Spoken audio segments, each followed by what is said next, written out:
Shalom, selamat malam Bapak Ibu Saudara yang dikasihi Tuhan Yesus Kristus. Tidak terasa sudah setahun lebih kita merasakan dampak yang ditimbulkan dari pandemi COVID-19 ya. Masa-masa yang tidak baik, kondisi yang tidak baik. Tapi sebagai anak-anak Tuhan kita patut bersyukur kepada Tuhan Yesus di tengah-tengah situasi yang tidak baik. Kita merasakan kebaikan Tuhan di dalam hidup kita. Amin. Yang percaya merasakan kebaikan-kebaikan Tuhan, katakan, Tuhan Yesus baik. Amin. Haleluya. Nah, mari Bapak Ibu Saudara yang dikasihi Tuhan, kita akan bersama-sama merenungkan firman Tuhan yang saya beri tema yaitu mengalami Tuhan. Berbicara mengalami Tuhan atau orang yang mengalami Tuhan diawali dengan orang itu berjumpa dengan Tuhan secara pribadi atau encounter. Nah, kemudian ketika orang itu berjumpa dengan Tuhan, terbangun relasi atau hubungan dan kemudian menghasilkan komunikasi dua arah. Tuhan dengan kita dengan Tuhan. Ada berapa contoh di dalam Alkitab. Nah, kita akan belajar salah satunya di dalam kitab Ayub. Kita akan membukanya bersama-sama di Fatsal 1 ayat yang pertama sampai yang ketiga. Kita akan bersama-sama membacanya. Ada seorang laki-laki di tanah Uz bernama Ayub. Orang itu saleh dan jujur. Ia takut akan Allah dan menjauhi kejahatan. Ia mendapat 7 anak laki-laki dan 3 anak perempuan. Ia memiliki 7.000 ekor kambing domba, 3.000 ekor unta, 500 pasang lembu, 500 keledai betina, dan budak-budak dalam jumlah yang sangat besar. Sehingga orang itu adalah orang yang terkaya dari semua orang di sebelah timur. Kemudian kita akan baca ayat yang ke-8b. Sebab tiada seorang pun di bumi seperti dia, yang demikian saleh dan jujur, yang takut akan Allah dan menjauhi kejahatan. 2 predikat yang disandang Ayub, yaitu orang yang saleh dan orang yang sangat kaya.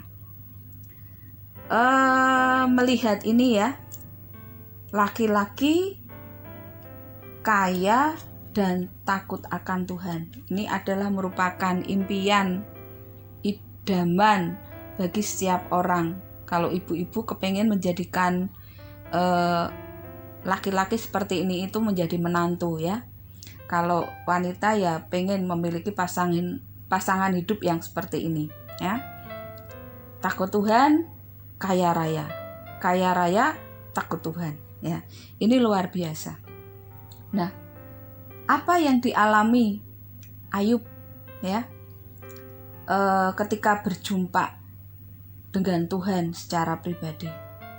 Kita melihat kehidupan Ayub yang tadinya baik-baik saja ya, dalam kondisi kecukupan, punya anak-anak yang lengkap ya, laki-laki dan perempuan, sudah settle hidupnya. Tetapi tiba-tiba ya, dia menghadapi yang namanya ujian iman. Dan itu diizinkan oleh Tuhan. Kenapa saya mengatakan diizinkan oleh Tuhan? Karena banyak orang berpendapat kalau Tuhan itu menghukum orang dengan musibah-musibah yang ditimbulkan, sakit penyakit, malapetaka, dan yang lain-lain. Tapi kalau kita membaca di kitab Ayub ini, pencobaan, ujian, kesusahan itu bukan dari Tuhan, tapi Tuhan mengizinkan atas permintaan iblis. Ya. Nah, Bapak Ibu Saudara yang dikasihi Tuhan, ujian iman pertama yang dialami Ayub yaitu harta bendanya habis. Kita bisa baca di ayat yang ke-15. Ujian iman yang kedua yang dialami Ayub, anak-anaknya meninggal. Dan ujian iman yang dialami Ayub yang ketiga, kesehatannya diambil. Karena waktu itu Ayub sakit kulit yang disebut dengan sakit barah dari sekujur tubuhnya, ya. Bahkan ketika dia menggaruk itu tidak dengan tangan lagi, tetapi dengan beling. Tapi kita melihat reaksi Ayub ketika dia menghadapi ujian iman ini, ya. Ketika dia mengalami itu semua, istrinya datang sama Ayub, ya. Kita baca di ayat yang ke-9. Maka berkatalah istrinya kepadanya, masih bertekunkah engkau dalam kesalehanmu? Kutukilah Allahmu dan matilah. Bapak Ibu Saudara yang dikasihi Tuhan, kalau kita punya istri seperti ini ya, dalam keadaan susah, dia ngomong seperti ini, suruh Ayub mengutuki Tuhan, habis mengutuki Tuhan itu suruh mati, ya. Maaf, menurut saya ini istri yang kurang ajar, ya. Padahal Tuhan menjadikan wanita itu sebagai penolong untuk suaminya, tapi beda dengan istri Ayub. Tapi kita melihat reaksi Ayub, ya. Kita akan baca di ayat yang ke-10. Tetapi jawab Ayub kepadanya, engkau berbicara seperti perempuan gila. Apakah kita mau menerima yang baik dari Allah, tetapi tidak mau menerima yang buruk?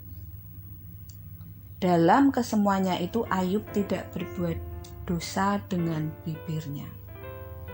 Luar biasa Ayub ini, ya.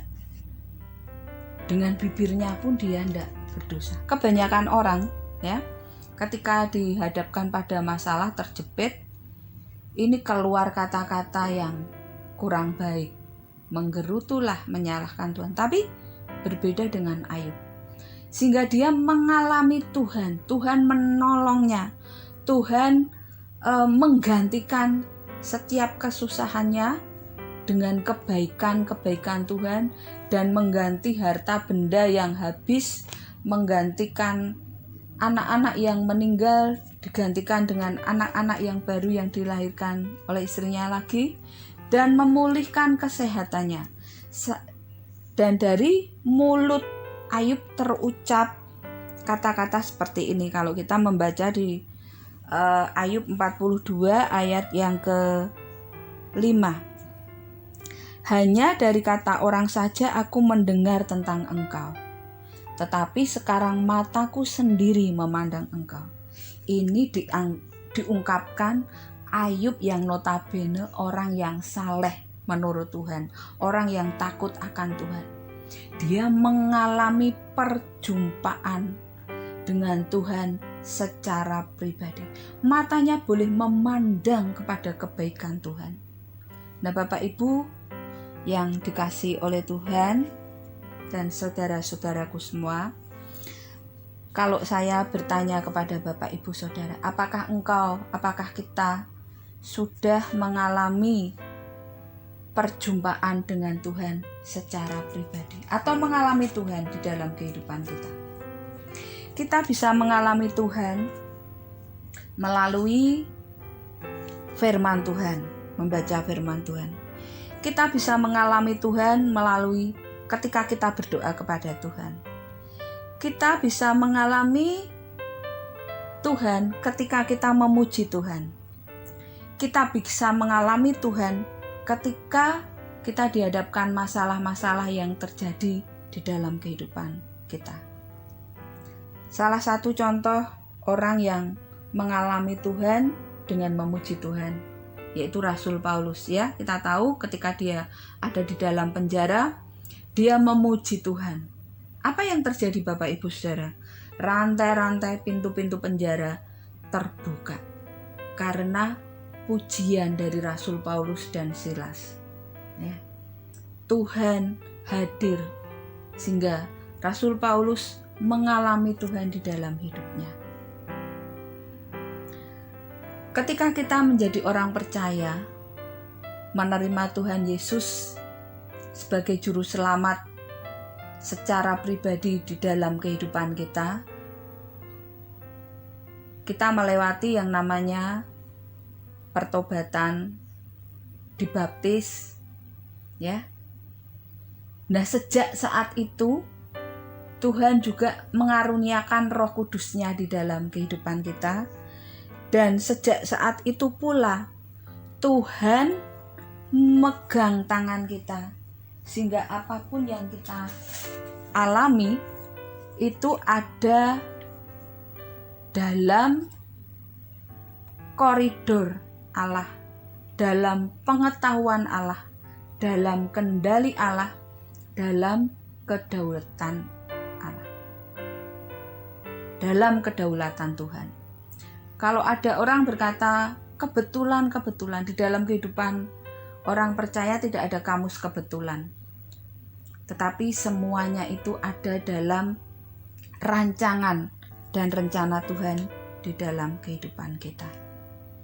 Nah, Bapak Ibu Saudara yang dikasihi Tuhan, sebagai orang percaya, kita harus mengalami Tuhan di dalam kehidupan kita. Melalui hal-hal yang saya sebutkan tadi, ya. Ketika kita baca firman, ketika kita berdoa, ketika kita memuji Tuhan, ketika kita menghadapi masalah, apa yang kita lakukan? Reaksi apa yang kita timbulkan dari hal ini? Apakah seperti Ayub, tetap bisa mengucap syukur, tetap bisa menjaga kesalehannya kepada Tuhan? Mari kita akan membaca Yesaya pasal yang ke-41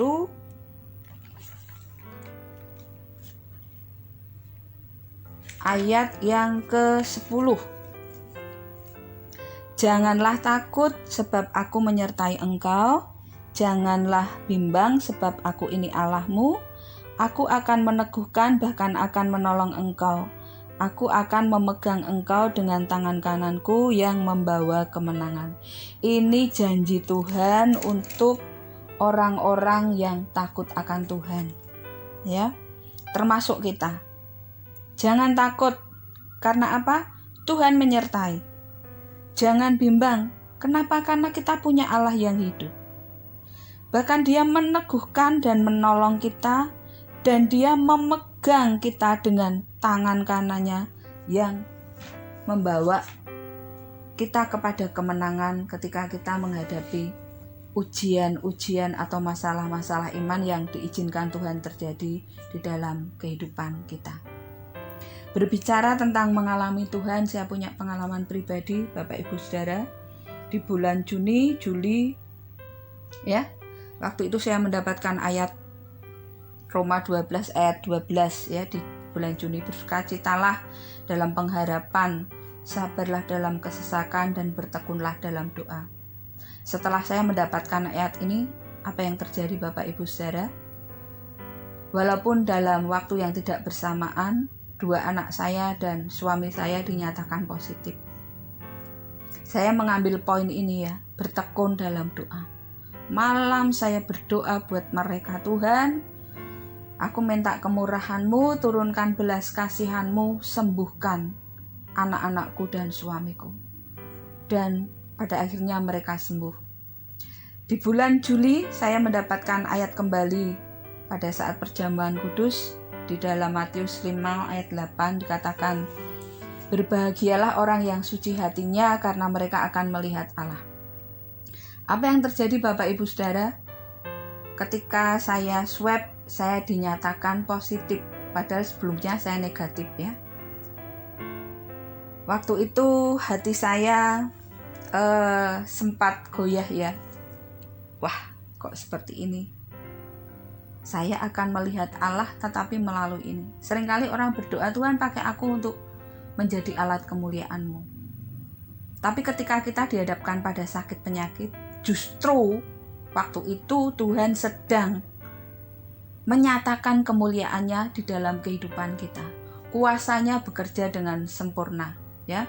Karena Rasul Paulus mengatakan, ketika aku lemah, kuasa-Mu itu sempurna ya.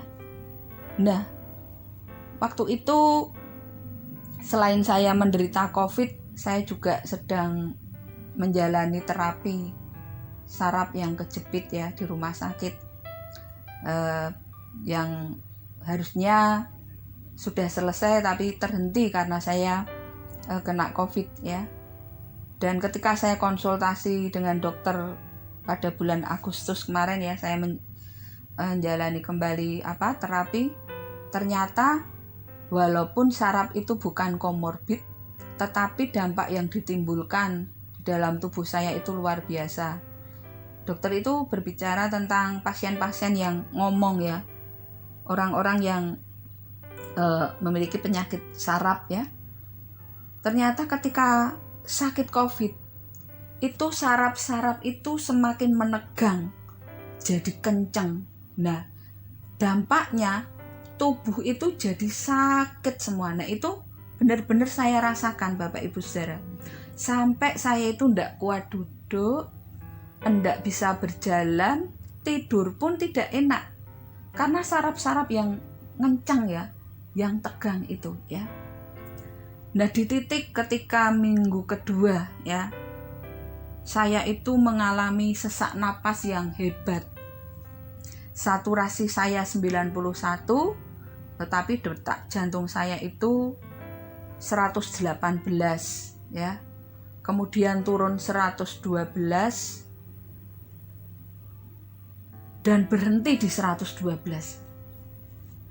Saya itu merasakan kesakitan yang luar biasa. Saya nangis, Tuhan, aku enggak kuat. Tolong aku Tuhan, tolong aku Tuhan. Dan saya mendapatkan jawaban dari Tuhan. Ya, di tengah-tengah kesesakan, saya mengalami Tuhan. Tuhan berbicara dengan saya, ya. Penyakit ini tidak akan membawa kepada kematian. Engkau tidak akan mati. Tapi sakit Tuhan ya. Saya terus terang Bapak Ibu Saudara, waktu itu mengalami yang namanya up and down, naik turun ya. Baik kesehatan saya, baik iman percaya saya. Tapi kemudian saya minta kemurahan Tuhan terus, saya minta kemurahan Tuhan. Oh, saya ingat di hari kedua sebelum saya dinyatakan positif ya. Saya itu antara sadar dan tidak sadar itu mengalami situasi seperti saya itu sedang berperang. Dan satu ada yang memberikan instruksi kepada saya, itu Bu Gembala ya. Katakan ini, katakan ini, katakan ini, katakan. Dan pada akhirnya saya menang ya. Nah, kembali kepada ketika saya COVID ya. Semakin saya melihat meratapi penderitaan saya, sakit penyakit saya, yang terjadi itu seperti di Amsal katakan ya, semangat yang patah mengeringkan tulang. Akhirnya saya minta Tuhan, aku tidak mau ada di situasi seperti ini. Sudah sakit, tidak karu-karuan, saya tidak bisa ngerasain yang namanya makanan enak, tidak bisa nyium lagi, dan seringkali tulang-tulang saya itu saya kemeretek kayak ini tuh gemberbet gitu ya, detak-detak itu saya dengerin ya. Nah, sampai pada akhirnya di bulan Agustus itu saya sedang recovery atau pemulihan ya.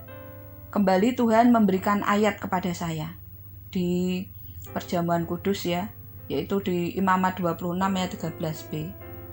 Aku telah mematahkan kayu kuk yang di atasmu dan membuat kamu berjalan tegak. Ini saya pegang Bapak Ibu Saudara. Jadi dari mata saya yang memandang kepada sakit penyakit, saya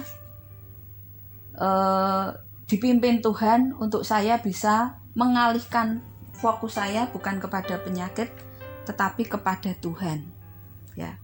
Saya mendapatkan ayat di Mazmur 119 ya. Ayat yang ke-18 ini bunyinya seperti ini. Singkapkanlah mataku supaya aku memandang kepada keajaiban-keajaiban Tauratmu. Taurat itu kan berbicara tentang firman Tuhan.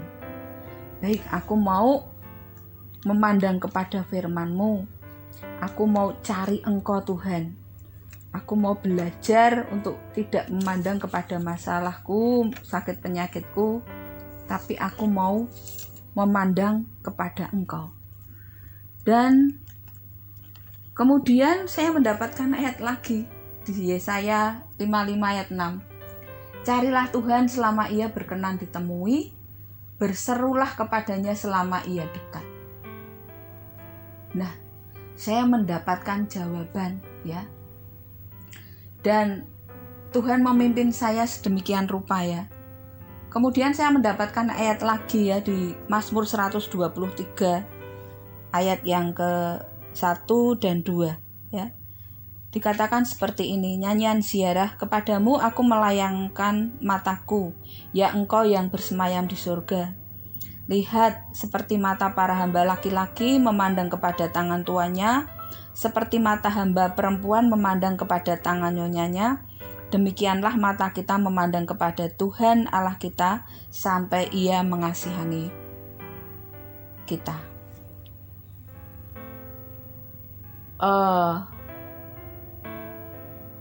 Solusi yang saya dapatkan Bapak Ibu Saudara, ketika kita mau mengalami Tuhan di dalam kehidupan kita, yang pertama kita harus cari Tuhan. Yang kedua, kita mengalihkan fokus kita dari masalah kita fokus kepada Tuhan atau memandang Tuhan melalui firman-Nya. Yang ketiga, sebagaimana Ayub lakukan, menjaga lidah kita supaya kita tidak berdosa. Ya. Lalu yang keempat, percaya dengan iman yang hidup, bukan iman yang mati. Ya. Tuhan katakan kalau engkau punya iman sebesar biji sesawi, itu artinya ada kehidupan, maka Tuhan akan menolong kita. Saya datang sama Tuhan dengan kerendahan hati, minta kekuatan, minta pertolongan, dan pada akhirnya benar ya. Kayu kuk yang selama ini menimpa saya diambil oleh Tuhan sehingga saya bisa berjalan dengan tegak. Dalam kehidupan orang percaya, kita tidak bisa lepas yang namanya hidup dengan firman. Ya, hidup dari firman yang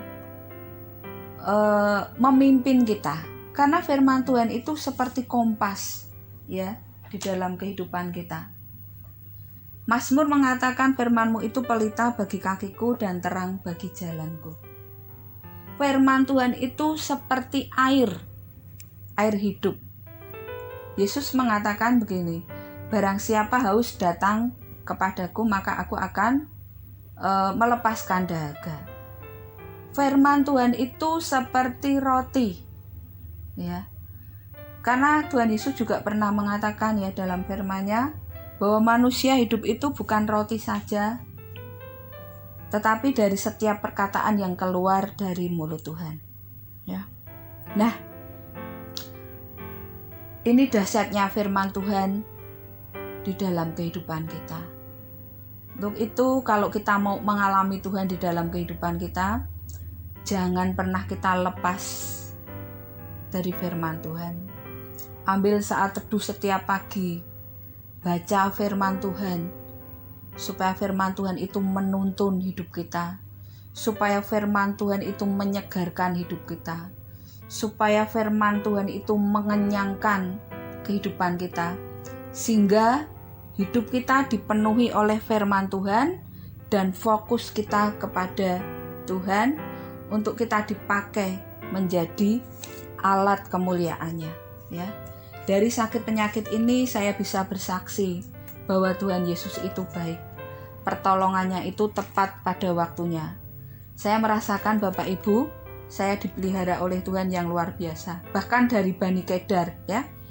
Dari mereka saya benar-benar dipelihara ya. Dan dari situ saya bisa membagi berkat dan orang-orang juga memberkati saya dengan caranya ya. Nah untuk itu Bapak Ibu, kalau kita mau mengalami Tuhan, terus pandang Tuhan, terus cari Tuhan, terus bersekutu dengan firman Tuhan. Jangan lepaskan firman Tuhan di dalam kehidupan kita. Dan janjinya untuk kita itu ya dan amin. Karena firman Tuhan mengatakan, apa yang sudah aku katakan, firman itu akan melaksanakan, dan dia tidak akan kembali dengan sia-sia. Dia akan melaksanakan apa yang diperintahkannya dan berhasil membawa kita kepada kemenangan.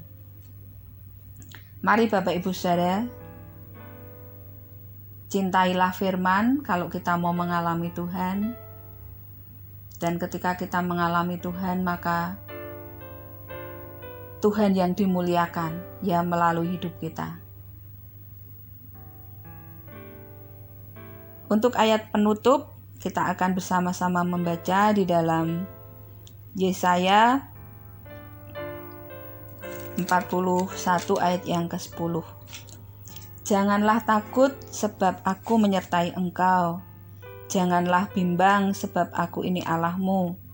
Aku akan meneguhkan, bahkan akan menolong engkau. Aku akan memegang engkau dengan tangan kananku yang membawa kemenangan. Haleluya. Tuhan Yesus memberkati, tetap semangat dan hidupi firman kalau kita mau mengalami Tuhan di dalam kehidupan kita. Haleluya. Amin.